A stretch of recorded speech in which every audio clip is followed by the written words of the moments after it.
Welcome Strategy Battle Gamers to another GBHL YouTube channel video, here with your channel host GBHL James. And GBHL Jamie, and it's the final episode for Mordor book review, finally.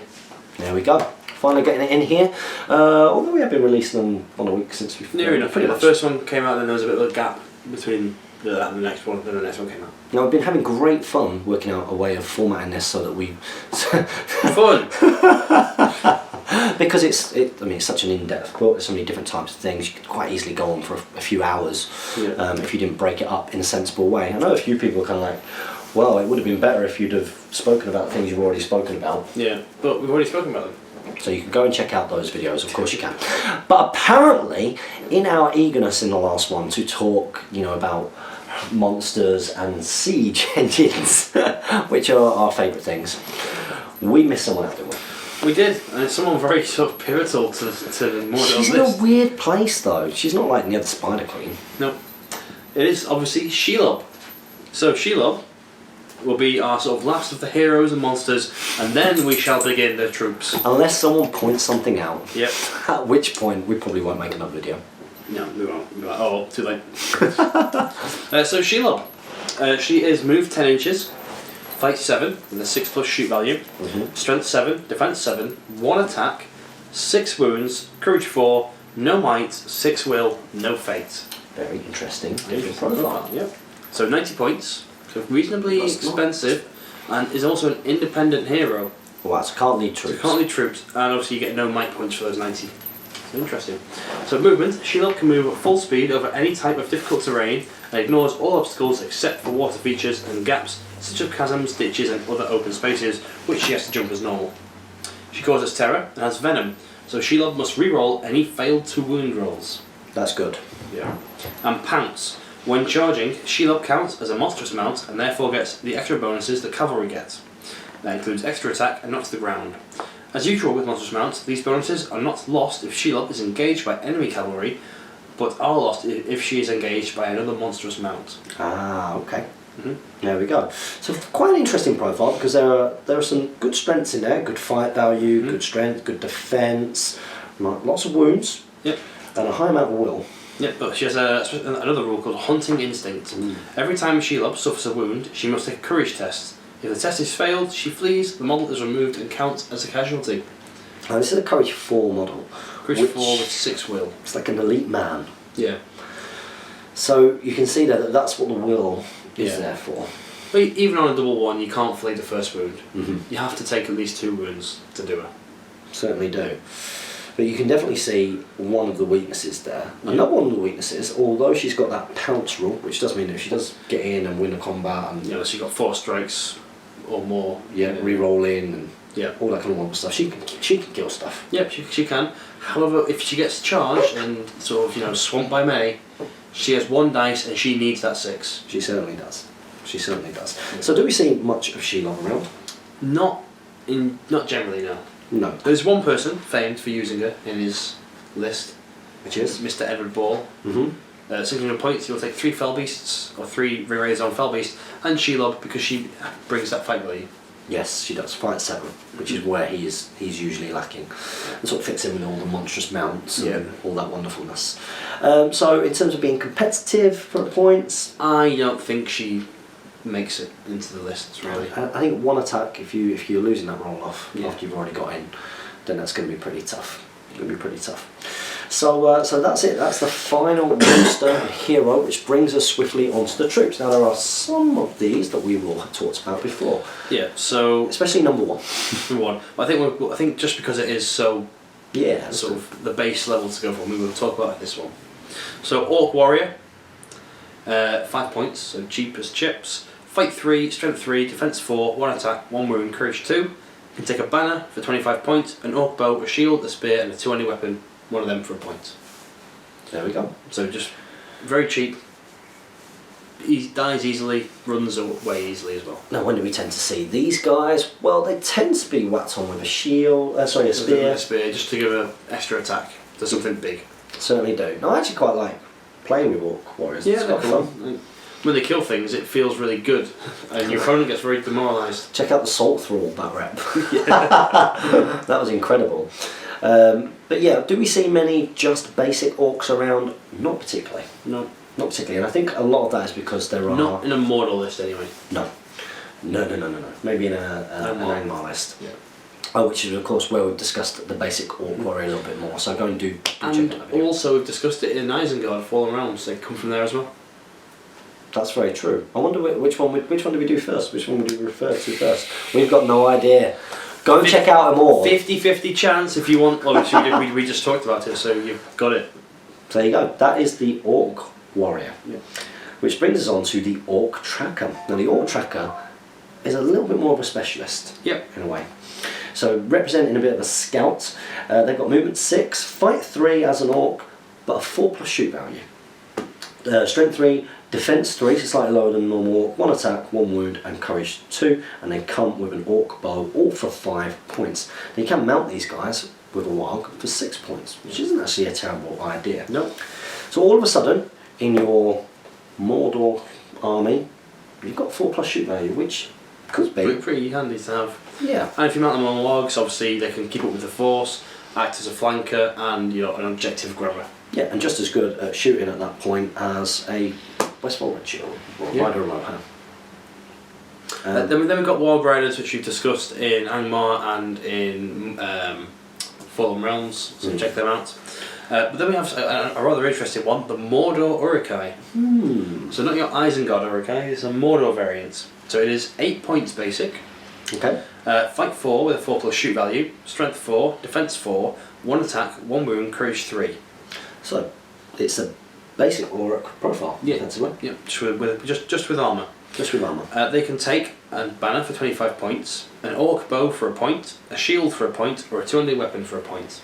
So typically, I think if you see these guys, you're going to see them with shields. Yep. So they hit defense 5. You certainly will do. It'd be rare to see them with bow. Now, you don't really see too many of these guys for a number of reasons. No. One, they're not as common a model. No. I think I've got a handful. Yeah, they're not as common a model.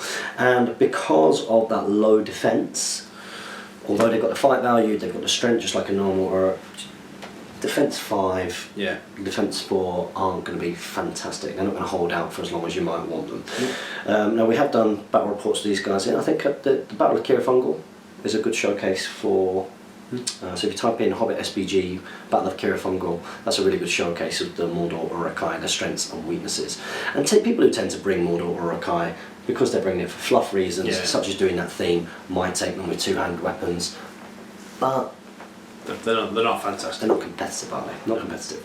The next model, however, is a mainstay of the Mordor Uruk army. It certainly is. Certainly is. Need to go? Yeah, this is the Morannon Orc. These are the elite orcs. These are the ones that march out from Mordor to go and try and take on Aragorn at the gates. These are the hardcore orcs from the lands of Mordor itself. Okay, now these guys are 7 points. They're a couple of points more expensive than a normal orc, but let's see why. They're the same fight value and the same shoot value as well, 3 and 5. But these guys are strength 4, which is a pretty key stat in Hobbit SPG. They're also defense 5, so they start at 1 more defense. That's because they've got heavy armour. They've got 1 attack, 1 wound, and courage 2. Okay, so those things are the same. However, yes, they can take a banner for 25 points. They can take a shield, which takes them up to defense 6. So all of a sudden, a strength 4, defense 6, or potentially front line, which is pretty good against most good armies. And they can also be fielded with spears as well. So the Morannon Orc, for a couple of points over an Orc Warrior, tends to win out. Yep. If you had a Morannon Orc with shield versus an Orc Warrior with shield, for 2 points more, you're getting a higher strength and higher defense. Both of which are take you up to sort of like the next tier of usefulness. Yeah, but especially in the days of good versus evil, like less so now. Less so now because you're coming up against more and more other strength 4 and the like. But strength 4 and defense 6 such a key stat at a certain window of time. Now you've discussed before with the Morannon Orc. I quite like the aesthetic of some of them. Yeah, some of them are right. Some of them are pretty awful. Some of them, some of them are awful. Some of them are pretty good. But there was a time when they were metal, and then they became very popular because they came out as a plastic box set. Yeah, so they used to be a proper elite troop with like metal, so you get your Khazad next year Morannon Orcs. You're like, okay, so the Morannon Orcs are elite. They are, if you want them in your army, you're going to pay for them. Yeah. People started to do it and started just to buy lots of metal Morannon Orcs, and then they were released as a plastic box set, and Mordor orcs were largely forgotten about. Yeah. Because they are just so much better for so little extra points. Yeah. So all of a sudden, that became a big part of the meta for a long time. Yes, yeah. Big part of the meta. Running orc front line, backed up by orc spearmen. I mean, in the old rules, having a spear support just meant the model in front got +1 attack to its profile. So you'd have 2 strength 4 attacks. It wouldn't be like a strength 4 and a strength 3. Which is brilliant. Yeah. Which is really, really, really good. So we do see quite a few of these guys out there about still. Less so than maybe, they're not as important as the Roman Puffs, but they're still solid. A solid troop choice, yeah. Solid troop choice. Next up we got something called a Mordor Stalker. So something we very rarely see out on the battlefield. Very rarely. They're 15 points. They are fight 3, strength 4, defense 4, 2 attacks, 1 wound, courage 3. And they have a special rule, Shadow Hunters. Mordor Stalkers always count as though they are equipped with elven cloaks.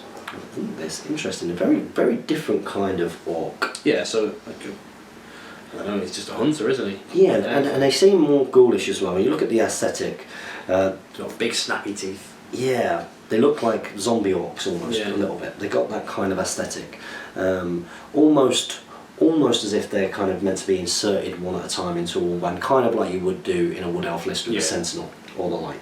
Now we don't see many of these guys out there. One, because again the models aren't. I don't think they're available. I don't think they're available, but they're pretty rare anyway. Yeah. But in terms of role on the battlefield, how do you rate them? It's the fight 3 that is the letdown for them. If it's interesting that if they didn't have an elven cloak and were 10 points, they would be the mainstay, I reckon, of a lot of armies. Yeah.